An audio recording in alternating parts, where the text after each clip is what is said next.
What if I told you that one of Melbourne's safest neighbourhoods is hiding a terrifying truth? Imagine walking down Malvern Road in South Yarra, fancy cafes, boutique shops, the kind of place where the biggest worry should be choosing between flat white or latte. But just after midnight on August 9th, that illusion shattered when a man was found bleeding out on the sidewalk with stab wounds and a fractured skull. Let me unpack why this isn't just another crime report, it's a window into the raw nerves of urban life. Here's the bare facts. Paramedics rushed a guy to hospital with life-threatening injuries. No arrests yet. Detectives are scrambling for CCTV footage, witness statements, anything to piece together what turned a quiet street into a crime scene. But here's where my mind goes. South Yarra isn't some gritty back alley postcode. It's the kind of area where you'd laugh off a friend's joke about carrying pepper spray. That contrast? That's what makes this chilling. Personally, I think we're seeing the tip of an iceberg. When an attack this brutal happens in broad daylight, or should I say, broad streetlight, it exposes how fragile our sense of security really is. We mentally divide cities into safe and dangerous zones, but violence doesn't care about our mental maps. What's fascinating is how quickly a familiar environment can morph into a horror movie set. That bodega you grab coffee from? Suddenly a potential witness stand. The alleyway beside your favorite bakery?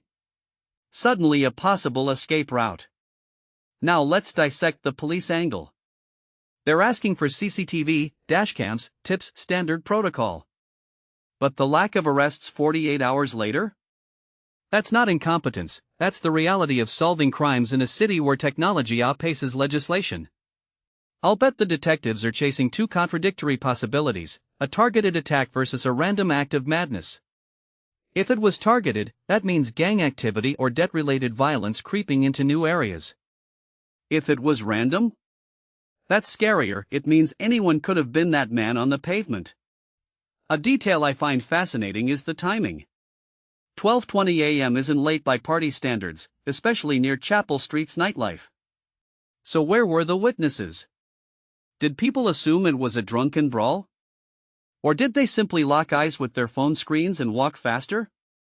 This raises a deeper question about urban apathy. How many of us practice tunnel vision to avoid uncomfortable realities? We're conditioned to ignore the weird, the violent, the abnormal until it's literally bleeding on our shoes.